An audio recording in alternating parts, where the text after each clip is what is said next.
सभी को नमस्कार। संदीप चौधरी जीएस में एक बार फिर आपका स्वागत है।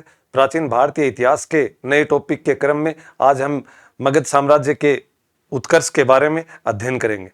मगध साम्राज्य जो मूल रूप से हमने पिछले क्लास के अंदर 16 महाजनपदों में सबसे शक्तिशाली मगध को पढ़ा था, तो आज हम मगध है उसका पूर्णतः केवल मगध का ही पूर्णतः अध्ययन करेंगे कि मगध है वो सबसे शक्तिशाली कैसे हुआ और शक्तिशाली जो उसका उदय हुआ या उसका उत्कर्ष हुआ तो उसके पीछे के जो मूल कारण क्या है। तो मगध को अपन मूल आधार रख करके आज का जो टॉपिक है वो अपन पढ़ेंगे। मगध साम्राज्य का उदय। मगध जो वर्तमान में कहां पर है?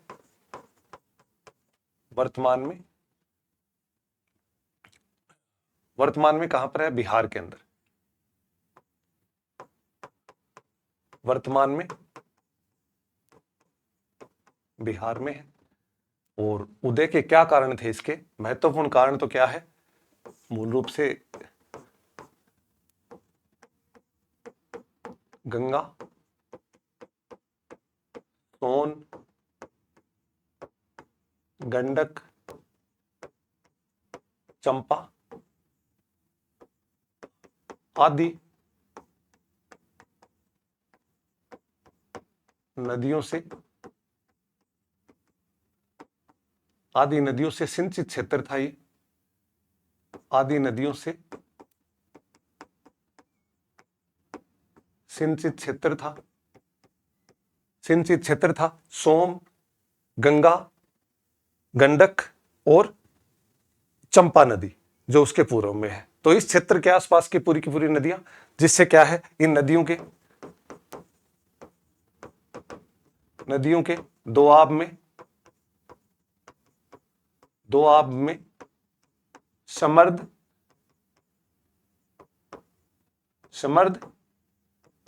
कृषि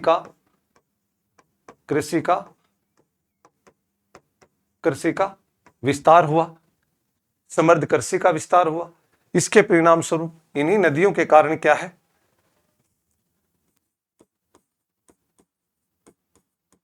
जंगलों की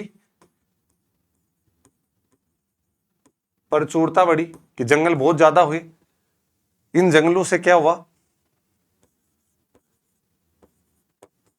लकड़ी, जिससे क्या है, इमारतें, जिसमें अपन देखते हैं किसका, सुगांग महल किसका, चंद्रगुप्त मौर्य का, जो कुम्भलहार पटना के पास हमारे को मिलता है। तो लकड़ी का महल और जंगलों की प्रचुरता के कारण हमारे को क्या मिला, लोहे की खान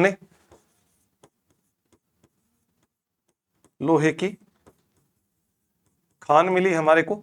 लोहे की खान मिलने के कारण क्या हुआ, कृषि औजार प्लस हथियार। कृषि औजारों से क्या हुआ, समर्द कृषि। परिणामतः क्या हुआ, अधिशेष अर्थव्यवस्था की व्यवस्था। अधिशेष अर्थव्यवस्था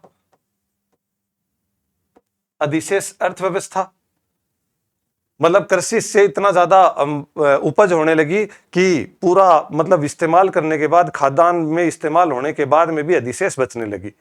परिणामतः क्या हुआ, राजस्व समय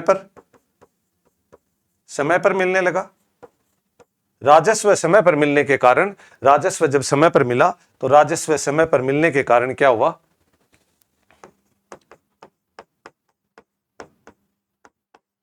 सैनिकों को वेतन और सैनिक नियमित रखे जाने लगे।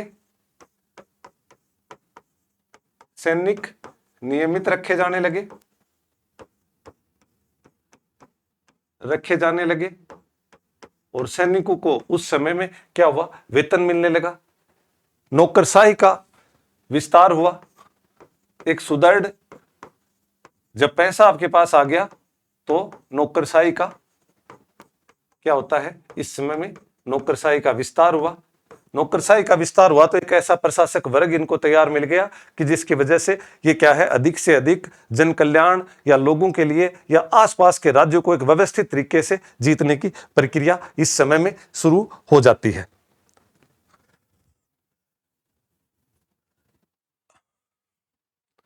सैनिकों का वेतन, नियमित राजस्व कर प्राप्त होने लगा इनको, नियमित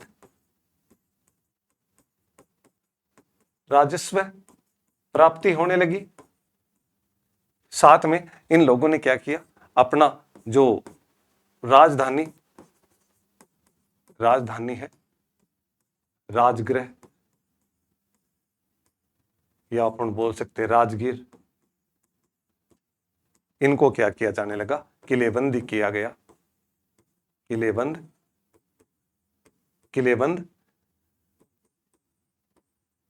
किया। महत्वपूर्ण जो राजा हैं उनके कारण क्या है, उदय हुआ। तो महत्वपूर्ण राजाओं में जैसे बिंबिसार,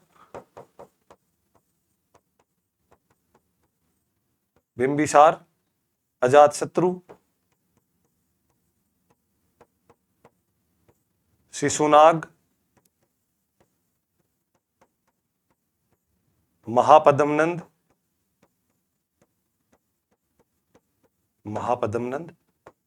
आदि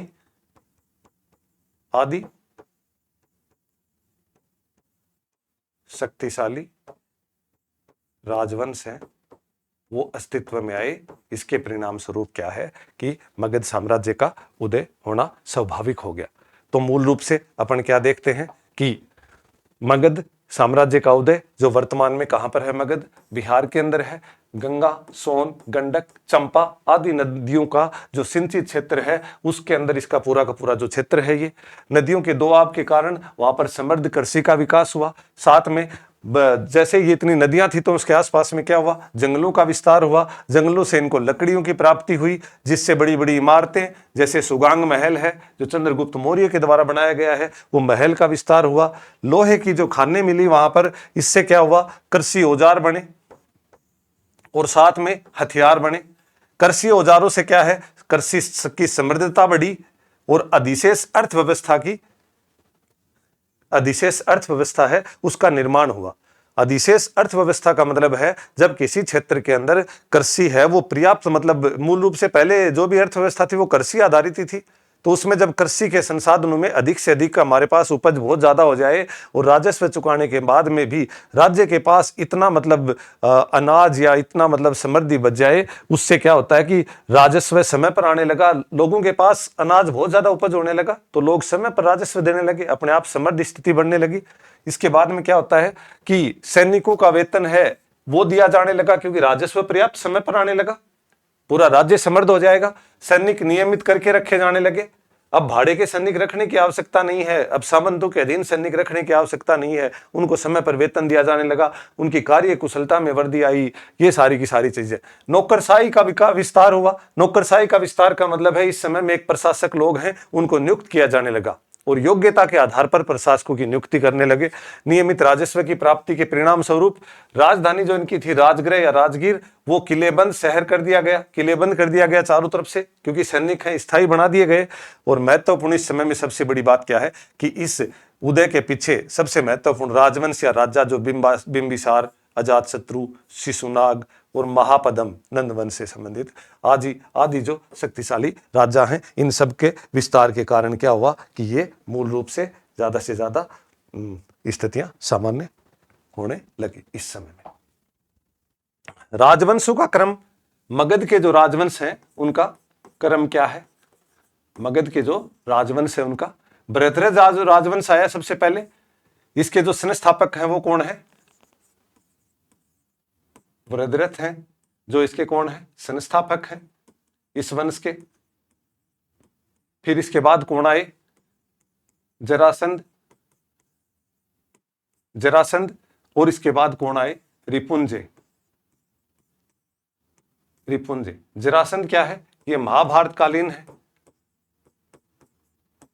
महाभारत में इनका विवरण मिलता है, इनका विवरण मिलता है। तो मूल रूप से बृहद्रथ वंश है, उसके मतलब 3 राजा हैं महाभारत में इनका, और अंतिम राजा ये था। महाभारत में इनका विवरण क्या मिलता है कि मगध का जो शक्तिशाली राजवंश है उसने आसपास के विभिन्न प्रकार के सैकड़ों राजाओं को बंदी बना लिया था, क्योंकि ये बहुत ही शक्तिशाली था, महाभारत काल में भी था। और इसका हमने देखा होगा कि भीम जाता है और इनके साथ में जरासंध के साथ में मल्लयुद्ध करता है। और इसको जरासंध को क्या था कि एक पौराणिक कथाओं में है, महाभारत में दिया हुआ है पौराणिक कथाओं के आधार पर, कि इनको एक वरदान था कि इनको मारने के बाद भी अगर इनको क्या है फाड़ दिया जाए, मारने के बाद तुरंत जीवित हो जाते हैं, अगर इसको शरीर के 2 हिस्से भी कर दिए तो भी आपस में जुड़ जाते हैं। फिर हम लोग देखते हैं कि महाभारत के अंदर जरासंध का भीम है वो 2 हिस्से करके उल्टी दिशाओं में फेंकता है। तो इस आधार पर ये एक प्रकार का इनका विवरण है। दूसरा वंश कौन सा था? हर्यक। हर्यक वंश के कौन थे? बिंबिसार, जो इसके संस्थापक थे। बिंबिसार और उनका बेटा क्या था? अजातशत्रु, और फिर क्या था? उदयन। ये इनके महत्वपूर्ण शासक बने। ये किससे हैं? हर्यक वंश से। शिशुनाग वंश के महत्वपूर्ण शासक शिशुनाग वंश है, इसके महत्वपूर्ण शासक कौन है? शिशुनाग वंश के कौन है? शिशुनाग। व दूसरा कौन है? कालाशोक। कालाशोक।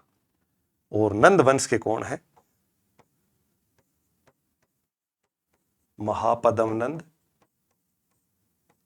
और कौन है? घनानंद। ये नंद वंश के हैं। और ये नंद वंशों के बाद में कौन आ जाता है? इनके बाद में कौन आता है? मौर्य वंश। और मौर्य वंश के आप जानते ही हो अनेक राजाओं। तो कहने का मतलब मगध के उत्कर्ष है, इसके पीछे 3-4 ये राजवंश है जिन्होंने एक मतलब शक्तिशाली व्यवस्था को जन्म दिया। सबसे पहले नींव रखी, प्रथम साम्राज्य भी बोला, प्रथम मतलब इनको मगध का प्रथम शासक या वंश बोला जाता है बृहद्रथ वंश को।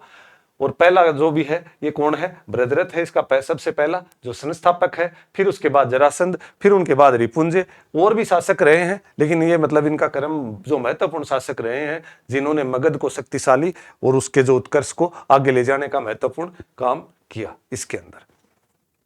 अब प्रारंभिक राजवंश बृहद्रथ राजवंश, जो प्रारंभिक इनका जो राजवंश है वो कौन सा है? बृहद्रथ राजवंश। मगध का प्रथम राजवंश कहलाता है। ये मगध का प्रथम राजवंश, प्रथम राजवंश कहलाता है। राजधानियां इसकी कि जो उस समय प्रारंभिक समय के अंदर जो इसके राजा अपन ने पहले ही पढ़ लिए, प्रथम राजवंश, और जिसके राजा कौन कौन है? बृहद्रथ, जरासंध, और कौन है? रिपुंजय। रिपुंजय। और इसके समय में जो राजधानियां हैं, जरासंध है उसने क्या किया? गिरिवर्ज राजधानी बनाई। जो मगध की जो अनेक राजधानियां हैं उसको जरासंध है उसने सर्वप्रथम गिरिवर्ज राजधानी बनाई, जो कि बृहद्रथ वंश का ही है। और बिंबिसार है उसने राजगृह को। तो जो बिंबिसार है ये किसका है? ये हर्यक वंश से संबंधित है। हर्यक वंश से संबंधित है, हर्यक वंश का है। और जो उदयन है वो उसने क्या किया? पाटलिपुत्र को राजधानी बनाई, उदयन। और उदयन भी किसका है? ये भी हर्यक वंश से संबंधित है, हर्यक वंश से संबंधित है उदयन। इसने क्या किया? पाटलिपुत्र को राजधानी बनाई। और शिशुनाग वंश के संस्थापक हैं एक और क्या है? शिशुनाग वंश के संस्थापक,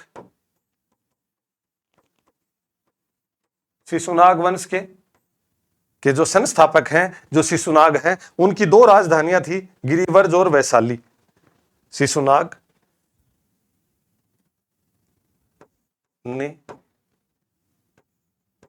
दो राजधानियां कौन कौन सी? गिरिवर्ज और कौन सी? वैशाली। इन्होंने क्या किया? दो राजधानी है वो बनाई है, गिरिवर्ज और वैशाली बनाई। तो ये इनकी मूल रूप से राजधानियां होती हैं। ठीक है। प्रारंभिक राजवंश कौन सा हो गया? वृहद्रथ राजवंश। इसके राजा कौन हो गए? ये तीनों इनके राजा हो गए। प्रारंभिक राजा है, संस्थापक है, वो कौन हो गया? ये इसका संस्थापक हो गया। तो इस प्रकार से राजधानियां हैं। पूछा जाता है कई बार कि गिरिवर्ज को राजधानी किसने बनाया? तो जरासंध ने बनाया। जरासंध किसका? ये वृहद्रथ राजवंश से संबंधित है और इसने गिरिवर्ज को राजधानी बनाया। बिंबिसार है, उसने राजगृह को राजधानी बनाया। उसके बाद में उदयन है, जिसने पाटलिपुत्र, जिसका अन्य नाम क्या है? कुसुमपुर है अन्य नाम, उसको राजधानी बनाया। यह भी महत्वपूर्ण है, पूछा जाता है। शिशुनाग वंश का जो शिशुनाग है, उसके समय में दो राजधानियां थी और दोनों राजधानियां गिरिवर्ज और वैशाली। इन्होंने क्या है? दो राजधानी बनाई। हर्यक वंश, अब वंश के अनुसार पढ़ेंगे अपन। हर्यक वंश 544 से 453 और हर्यक वंश है, ये जो बिंबिसार है, ये कौन है? जैन मतावलंबी, जैन धर्म को संरक्षण देने वाला था। हर्यक वंश है ये, जो किसको है? जैन मतावलंबी है। पहचान इसकी, मगध का वास्तविक संस्थापक बोला जाता है, क्योंकि इसी ने मगध का बहुत ज्यादा व्यापक विस्तार किया, अनेक राजाओं को हराया, संघ को, वज्जी संघ को हराया, अनेक प्रकार की चीजें। जैन साहित्य में इसको श्रोणिक कहा जाता है। जैन साहित्य में श्रोणिक कहा जाता है, जैन साहित्य में इसको। महात्मा बुद्ध व महावीर स्वामी का समकालीन रहा हुआ है। इन दोनों के समय में, जब महावीर स्वामी और महात्मा बुद्ध जो अपने धर्म और जो संप्रदाय है उसका प्रसार प्रचार कर रहे थे, उसी समय का। तो इन्होंने क्या है? महावीर स्वामी वाले जैन मतावलंब को प्रसार प्रचार किया इन्होंने। पिता, पुराणों के अनुसार इनके जो पिता है वो हेमजीत क्षेत्रोजा हैं। पुराणों के अनुसार हेमजीत क्षेत्रोजा, पुराणों के अनुसार इनके पिता हैं, वो कौन है? हेमजीत क्षेत्रोजा। और तिब्बती जो साहित्य है उसमें उसका नाम क्या है? महापद्म। तो इनके जो पिता हैं पुराणों के अनुसार कौन है? हेमजीत क्षेत्रोजा। और तिब्बती साहित्य के अनुसार कौन है? ये। इन्होंने बिंबिसार की कूटनीति व वैवाहिक संबंध क्या है इनके? वैवाहिक संबंध, कूटनीति इनकी तथा वैवाहिक संबंध। कौशल नरेश है, उनकी जो कौशल नरेश है प्रसेनजीत की बहन कौशला से, कौशल नरेश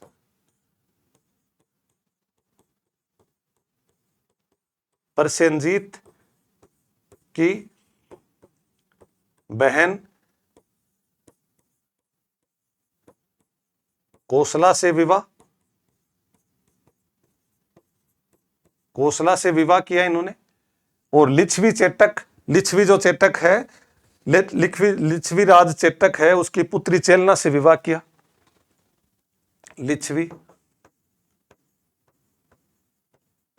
लिच्छवी राज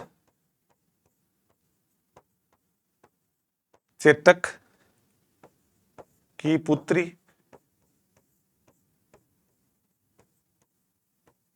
चेलना से विवाह किया। शक्तिशाली था, आसपास के राज्य हैं उनसे उनके ऊपर आक्रमण किया और उनको जीत लिया। मद्र देश जो कि किसको बोला जाता है? पंजाब को, की राजकुमारी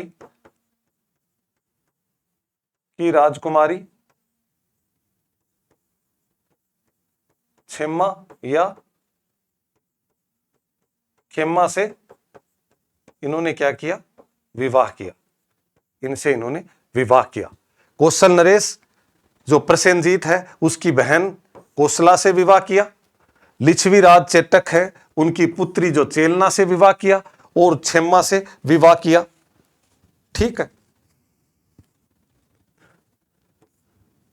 बिंबिसार ने सर्वप्रथम अंग राज्य है उसको जीत करके अजात शत्रु, जो इसका पुत्र है अजात शत्रु, उसको वहां का राजा बनाया।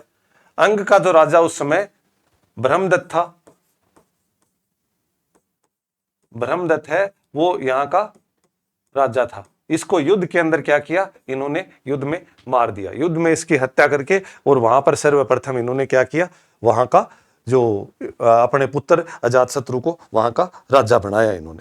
मत्स्य पुराण में बिंबिसार को क्षेत्रोजस कहा गया है। मत्स्य पुराण है, बिंबिसार है, इसको मत्स्य पुराण में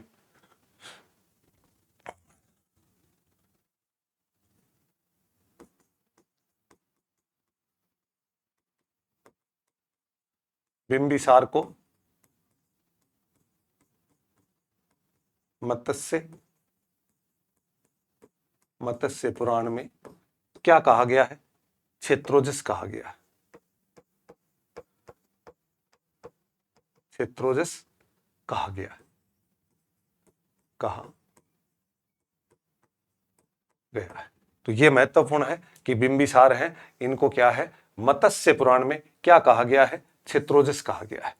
और ब्रह्मदत्त है, ये कौन थे, अंग के तात्कालिक समय के राजा। तो ये महत्वपूर्ण है। हर्यक वंश सबसे महत्वपूर्ण वंश, बिंबिसार इसका संस्थापक, पहला ये वास्तविक संस्थापक राजा माना जाता है। इससे पहले वैसे तो भरतरथ वंश आया है, लेकिन वास्तविक रूप से जो मगध है उसकी स्थापना इसी ने की थी। जैन साहित्यों के अंदर इनको श्रोणिक कहा जाता है। महात्मा बुद्ध के समकालीन रहे हैं, महावीर स्वामी के समकालीन रहे हैं। इनकी जो कूटनीति थी वह वैवाहिक जो संबंध थे वो कौशल है और लिच्छवी और मद्र देश, मतलब ये तीन जो उस समय के जो बड़े राजवंश हुआ करते थे उनके राजाओं को हरा करके प्रसेनजीत की बहन कोसला से विवाह किया, लिच्छवी राज चेटक की पुत्री चेलना से विवाह किया, और पंजाब की राजकुमारी खेम्मा या जो क्षेमा है उससे विवाह किया। और बिंबिसार ने सर्वप्रथम क्या किया, अंग के ऊपर आक्रमण किया, और अंग का राजा ब्रह्मदत्त था उसको हराया, पराजित किया और उसको मार दिया युद्ध के अंदर ही। और उसकी जगह उसने क्या किया, अजातशत्रु है जो उसका पुत्र है उसको वहां का शासक बना दिया। महत्वपूर्ण है, नोट डाउन करो इनको।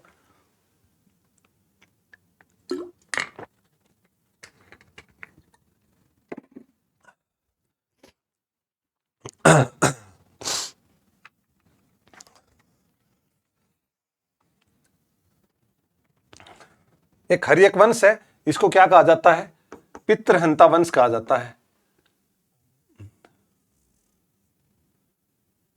हर्यक वंश को पितृहंता वंश कहा जाता है। पितृहंता वंश क्यों कहा जाता है, कि अपने पिता को मार करके और उसके बाद गद्दी पे बैठते हैं। तो बिंबिसार, और आगे क्या किया इसने, राजवैद जीवक है, राजवैद इनका जो जीवक है उसको अवंती राज जो प्रद्योत है उसकी चिकित्सा हेतु जीवक के, राजवैद जीवक है उसको भेजा इन्होंने। अपने जो राजवैद था जीवक है उन्होंने प्रसेनजीत अवंती का जो राज प्रद्योत था उसके यहां पर इन्होंने क्या किया, उनको, क्योंकि उनको पांडु रोग पीलिया हो गया था, उनको पीलिया हो गया था, इस वजह से वहां पर भेजा। राजधानी है वो गिरिवर्ज के स्थान पर राजगृह बनाई इन्होंने, नई राजधानी बनाई। और वास्तुकार कौन था, महागोविंद। ये बहुत महत्वपूर्ण है, यहां के भवनों का भी वास्तुकार महागोविंद था। हमने कल के पिछली क्लास में भी हमने पढ़ा था कि अंग का वास्तुकार है वो भी गोविंद था, महागोविंद था।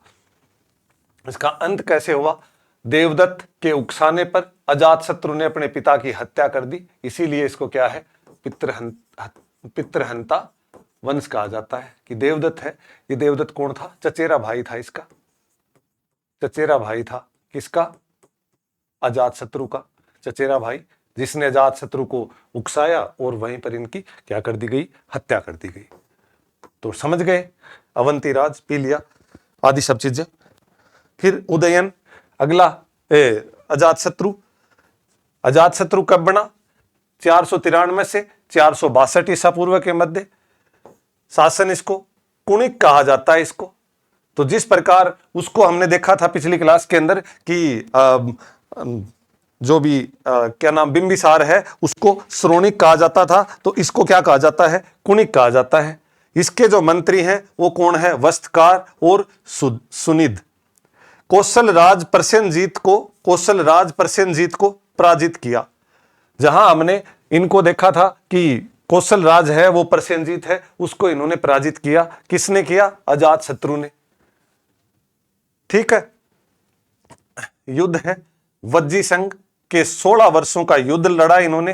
रथ मुसल व महाशिला कंटक हथियारों का प्रयोग किया। जो वज्जी संघ है, इस वज्जी संघ के अंदर जो 8 मतलब संघ मिले हुए थे ना, 8 मतलब इसके जो राज्य क्षेत्र मिले हुए थे उनको इसने पराजित किया। कौन कौन से थे वो 8, हमने पहले भी जिक्र किया है। वज्जी, लिच्छवी, विधेय, ज्ञातर्क, कौरव, इक्ष्वाकु, उसके बाद उग्र और भोग। ये जो मतलब 8 आसपास के राज्य हैं वज्जी संघ के, जो 8 राज्य हैं, इन पूर्वों का एक संगठन था। इसको 16 वर्षों तक युद्ध चला। उसमें रथ मुसल तथा महाशिला कंटक जो हथियार थे, उस समय कोई पत्थर, बड़ी बड़े पत्थर फेंकने वाले, या कोई रथ मुसल था जो रथ के आगे बंधा हुआ एक बड़ा सा ऐसे भाला, जो रथ चलेगा वैसे वैसे घूमता जाएगा, आगे आने वाले सैनिकों को मारता हुआ। इस तरह की इन चीजों का इसके अंदर प्रयोग किया गया। धर्म, बुद्ध का निर्वाण इनके समय में हुआ। महात्मा बुद्ध हैं, उन्होंने, क्योंकि इनका कब हुआ, 493 से 462, और महात्मा बुद्ध है उनका 483 में निर्वाण हुआ था, मृत्यु को प्राप्त हुए थे वो, तो वो इनका समय में हुआ। राजगृह में इन्होंने उसका महात्मा बुद्ध का स्तूप बनवाया। 483 ईस्वी में प्रथम बौद्ध संगीति का निर्माण किया इन्होंने। प्रथम बौद्ध संगीति है वो कहां पर की इन्होंने, 483 के अंदर राजगृह की सप्तपर्णी गुफा में प्रथम बौद्ध संगति है। राजगृह की सप्तपर्णी गुफा में प्रथम बौद्ध संगति। यह बहुत महत्वपूर्ण है कि इसके समय में 483 में महात्मा बुद्ध की मृत्यु के समय प्रथम बौद्ध संगति हुई। इसके अंदर महाकश्यप अध्यक्ष थे। इसके जो अध्यक्ष हैं, अध्यक्ष कौन थे, महाकश्यप और सूत पिटक और विनय पिटक की रचना हुई। सूत प्लस विनय पिटक जो बौद्ध ग्रंथ है की रचना हुई इसके समय में। तो यह महत्वपूर्ण है। इसके समय में निर्माण इनके समय में गंगा और सोन नदी के संगम पर पाटलीग्राम नामक एक जल दुर्ग बनवाया, जो भारत का पहला जल दुर्ग था। यह सबसे महत्वपूर्ण है कि गंगा और सोन नदी के संगम पर, जहां पर दोनों नदियां मिलती हैं, वहां पर एक पाटलीग्राम दुर्ग बनवाया, जो भारत का पहला जल दुर्ग है। तो यह इसके समय में सबसे महत्वपूर्ण चीज हो जाती है। देखिए इसको,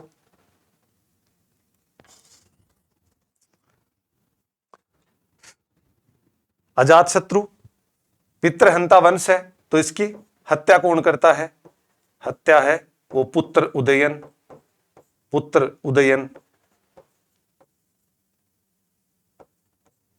उदयन है, इसने हत्या कर दी। हत्या पुत्र उदयन ने की इसकी।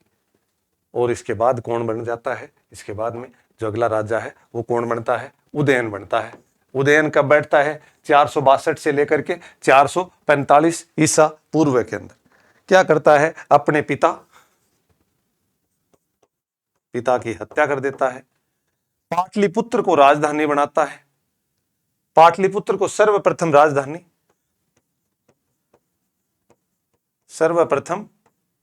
राजधानी कौन बनाता है, पूछा जाता है कई बार बड़े प्रश्नों के अंदर कि राजधानी पाटलिपुत्र है, क्योंकि पाटलिपुत्र मगध है वो राजगीर या फिर पाटलिपुत्र आदि के नाम से जाना जाता है। और वर्तमान में सर्वाधिक जो प्रसिद्ध है वो पाटलिपुत्र है राजधानी। तो पाटलिपुत्र किसने बनवाई, मूल रूप से क्या था, ये जैन मतावलंबी था। जहां हम बिंबिसार को देखते हैं तो वो बौद्ध मतावलंबी था, ये जैन मतावलंबी था। और जो इनका दादा था बिंबिसार है, वो भी जैन मतावलंबी था। प्रमुख कार्य इसने क्या किए कि पाटलिपुत्र को राजधानी बनाया सबसे, और वहां पर एक जैन चैत्य का निर्माण करवाया, जिसके अवशेष हैं वो पटना के कुम्भरहार गांव में। और इसी कुम्भरहार गांव में क्या है, चंद्रगुप्त मौर्य का सुगांग महल भी मिलता है। सुगांग महल है, उसके अवशेष भी मिलते हैं, पूरा लकड़ी का है, लकड़ी का महल है, इसके अवशेष भी मिलते हैं। चंद्रगुप्त मौर्य का है, चंद्रगुप्त मौर्य का है, जो आगे जाकर के चंद्रगुप्त मौर्य बनाएगा, जिसको फाहियान ने देवताओं से निर्मित बताया था। अंतिम जो शासक था इनका वो कौन था, नागदशक। और इस नागदशक को शिशुनाग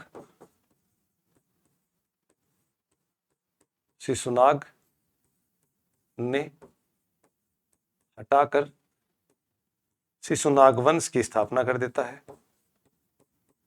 शिशुनाग वंश की स्थापना कर देता है, स्थापना करता है। तो ये महत्वपूर्ण है, शिशुनाग वंश, इसको हटा करके शिशुनाग वंश है। ये जो शिशुनाग था इसने हटाया था, ये कहां पर, काशी का राज्यपाल था उस समय, काशी का गवर्नर था, गवर्नर था।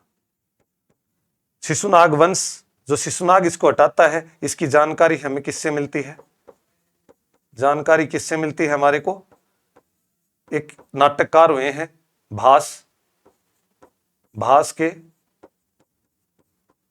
नाटक, भास के नाटक है, कौन सा नाटक है, सौपन,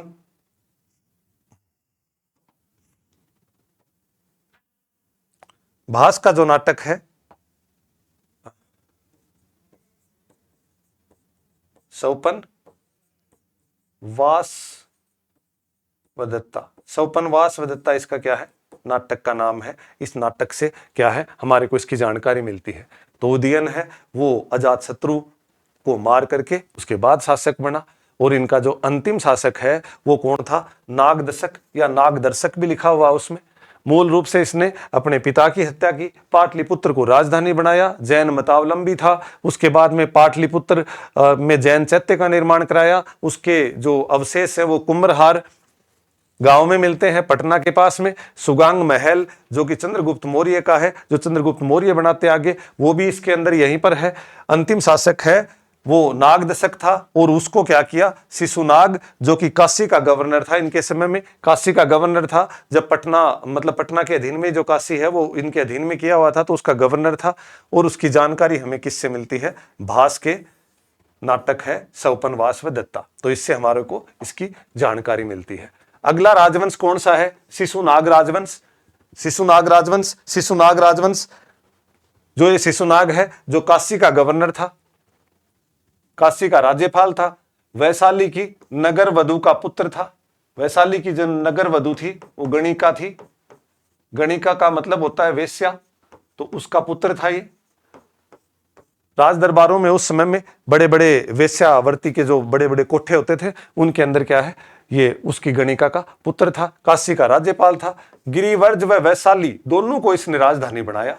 तो ये बहुत महत्वपूर्ण है कि दोनों को राजधानी किसने बनाया, शिशुनाग वंश के शिशुनाग ने। इसके समय में मगध है वो सबसे शक्तिशाली शासक बना।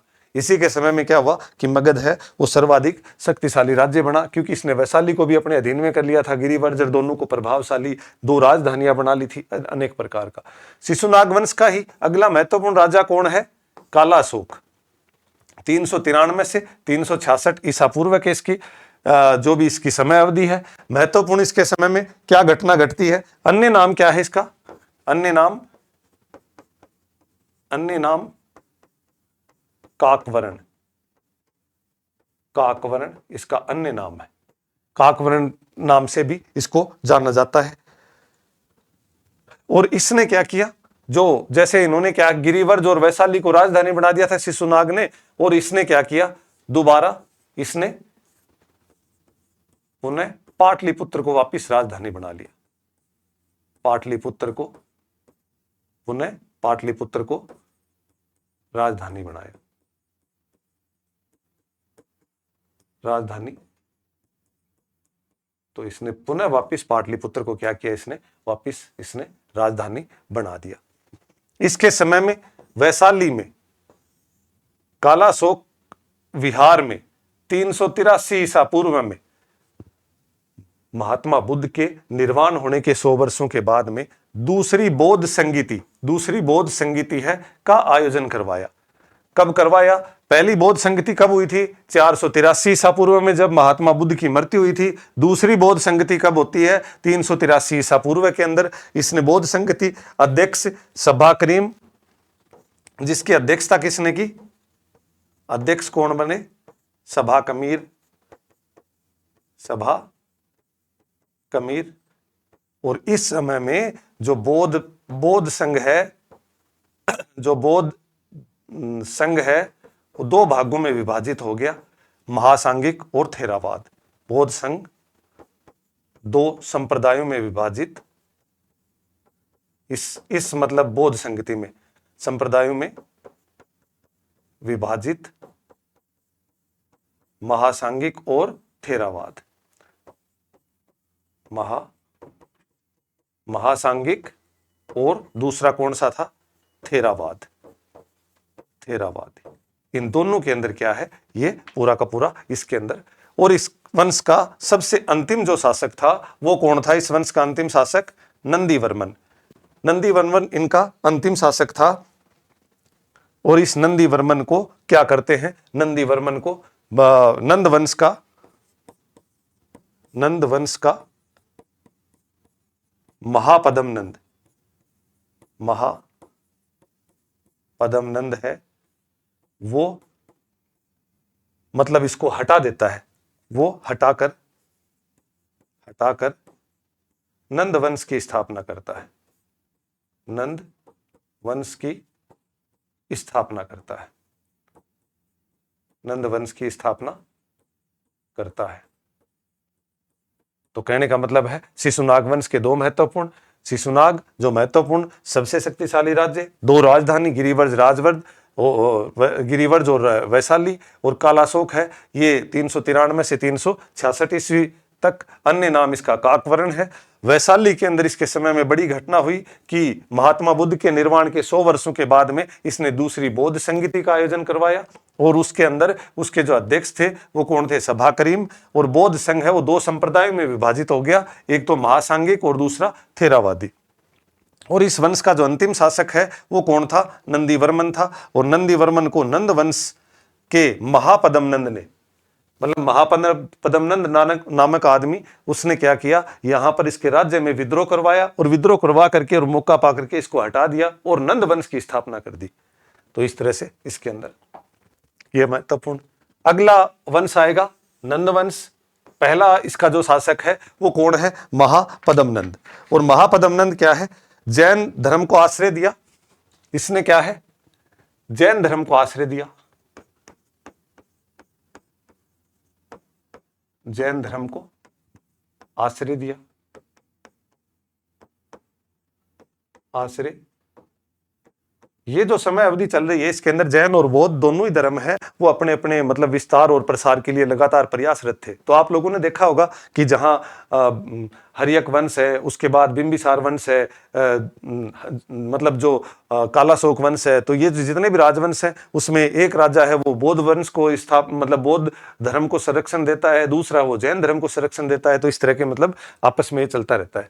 इनका जो उपनाम है महापदम नंद का उपनाम है वो बौद्ध ग्रंथों में इसको उग्रसेन सर्वछत्रांग तक नहीं कहा गया बौद्ध ग्रंथों में, और एकराट कहा गया। एकराट बौद्ध ग्रंथों के अंदर इसको उग्रसेन तथा एकराट कहा गया। पुराणों के अंदर इसको कहा गया है, पुराणों में शूद्र गर्भोद्भव व दूसरा क्या कहा गया? सर्वछत्रांतक, छत्रांतक। उग्रसेन, बौद्ध ग्रंथों में उग्रसेन व एकराट, और इसको क्या कहा गया है, दूसरा परशुराम भी कहा गया है। अब देखो पुराणों के अंदर इसको शूद्र गर्भोद्भव, मतलब पुराणों में कहा गया है कि ये शूद्र के गर्भ से पैदा हुआ है, मतलब ये शूद्र जाति से संबंधित है। और सर्व छत्रांतक का मतलब है कि सभी क्षत्रियों को नाश करने वाला, मतलब सभी क्षत्रियों को पराजित करके हराने वाला, ऐसा एक मतलब इसको उपाधि दी गई है, कहा गया है। दूसरा परशुराम भी कहा गया है, क्योंकि परशुराम ने भी क्या किया था कि क्षत्रियों के वंश को, मतलब बुरी तरह क्षत्रियों को, बहुत को पराजित किया था, मौत के घाट उतार दिया था। तो दूसरा इसको परशुराम भी कहा जाता है। इनकी जो विजय है वो कलिंग पर आक्रमण किया था इन्होंने, और जिनसेन की प्रतिमा थी वहां पर, जो जैन धर्म से संबंधित है, वो प्रतिमा को लेकर के आए। ये कलिंग में एक नहर का भी निर्माण कराया, जहां पर हम लोग देखते हैं कि कलिंग राज्य है वो मूल रूप से नंद वंश के बाद मौर्य साम्राज्य में भी सम्राट अशोक है उसको अधीन में लेता है। चंद्रगुप्त मौर्य के अधीन में नहीं था, उसके बाद उसका जो बेटा बिंदुसार बना उसके अधीन में भी नहीं था। फिर अशोक ने उसको कलिंग के युद्ध में कलिंग को अपने अधीन करता है। तो अब इससे ये साक्ष्य मिलते हैं कि संभवतः नंद वंश का जो महापदम नंद है, संभवतः उसने भी कलिंग के ऊपर आक्रमण किया था और कलिंग को अपने क्षेत्र में मिला लिया था, क्योंकि उन्होंने आक्रमण करके जिन प्रतिमा लाए कलिंग में नहर के निर्माण का, इनके जो प्रसिद्ध मंत्री हैं उनका नाम था कल्पक। पूछा जाता है कई बार कि कल्पक किसके मंत्री थे, तो महापदम नंद के। विस्तार इनका, मगध की जो सीमाएं हैं पहली बार गंगा घाटी से सिंधु घाटी की व्यास नदी तक पहुंच गई थी। तो ये सबसे महत्वपूर्ण है कि गंगा घाटी से निकल करके सिंधु की तरफ, मतलब उत्तर भारत की तरफ, और उसमें भी व्यास नदी तक पहुंच गई थी इसके समय में। गोदावरी नदी पर नौनंद देहरा का मतलब 9 राजा हैं नंद वंश के, तो 9 राजाओं के एक मतलब एक देहरा बना हुआ है, एक प्रकार का उनका स्मारक सा बना हुआ है 9 राजाओं का की स्मृति में। तो नौनंद देहरा, गोदावरी नदी, ये भी बहुत महत्वपूर्ण बन जाता है इस पाठ के अंदर। तो इस प्रकार से नंद वंश का जो महापदम नंद है उसके बारे में, इसकी जो कलिंग विजय है इसके बारे में जानकारी कहां से मिलती है, हाथी गुम्फा जो खारवेल का अभिलेख है, खारवेल हाथी गुम्फा अभिलेख से इसकी क्या मिलती है, जानकारी मिलती है। तो इस प्रकार से हम देखते हैं कि महापदम नंद है वो महत्वपूर्ण राजा। महापदम नंद के बाद अगला राजा कौन बनता है, घनानंद। और घनानंद को अन्य नाम क्या था, अग्रेमीज कहा जाता था। घनानंद का दूसरा नाम अग्रेमीज।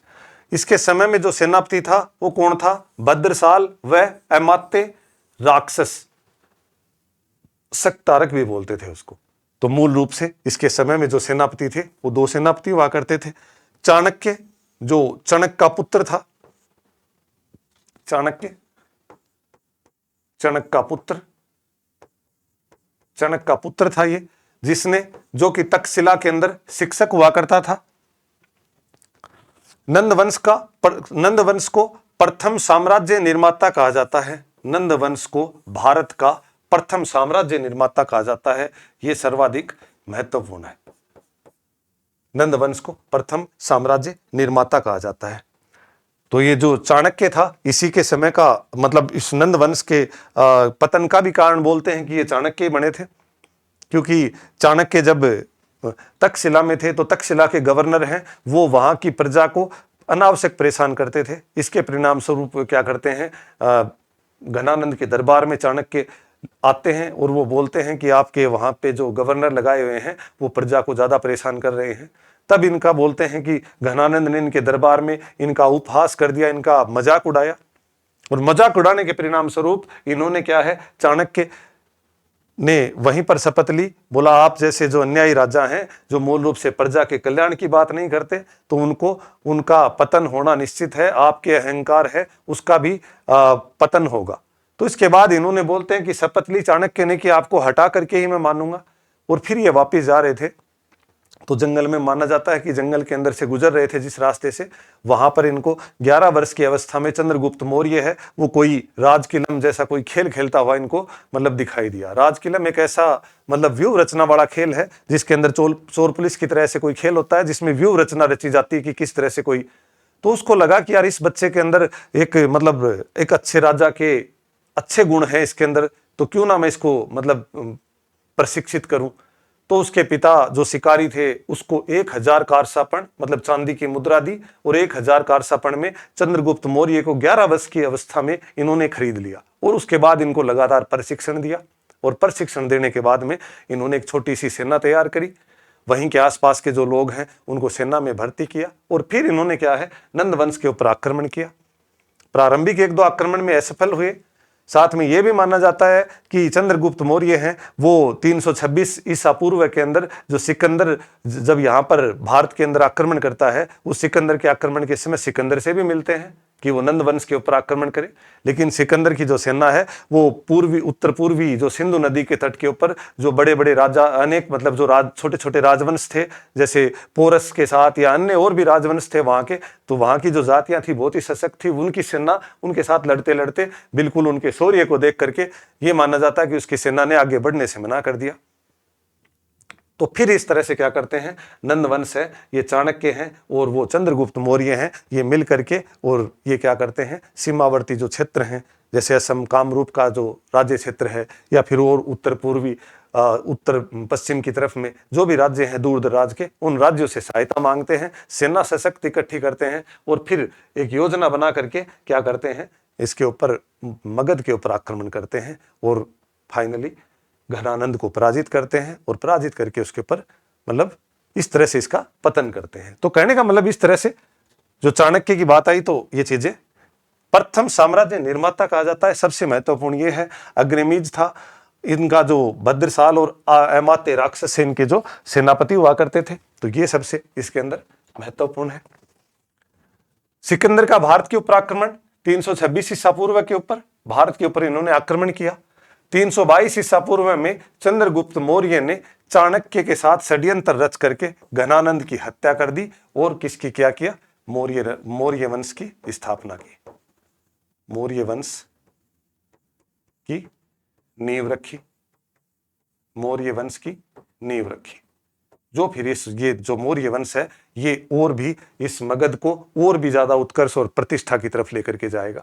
मौर्य वंश की नींव रखी गई, और विशाखदत्त के मुद्रा राक्षस में इसका उल्लेख है। विशाखदत्त है, उन्होंने एक रचना है उसकी मुद्रा राक्षस, उसके अंदर इसका पूरा का पूरा विवरण मिलता है।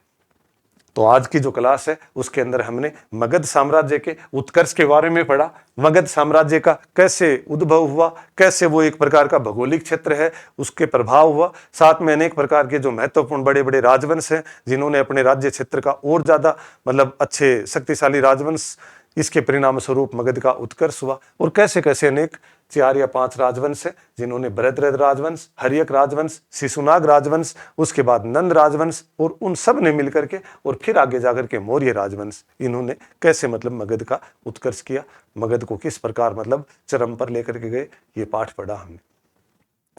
इसकी जो PDF फॉर्मेट में ये जो सारे नोट्स हैं वो आपको टेलीग्राम चैनल के ऊपर मिल जाएंगे। हमारे चैनल को सब्सक्राइब करें, वीडियो को लाइक करें, शेयर करें अधिक से अधिक, और आप हमारे साथ जुड़े। और इसी के साथ साथ में मैं आपको फिर बता दूं कि NCERT के 12th कक्षा का जो अध्ययन है वो भी इसके साथ साथ में चल रहा है, और हम निरंतर आपके लिए प्रयासरत हैं। एक अच्छी क्वालिटी गुणवत्तापूर्ण जो भी कंटेंट है हम आपको उपलब्ध करवाते रहेंगे। इसी के साथ बहुत बहुत धन्यवाद।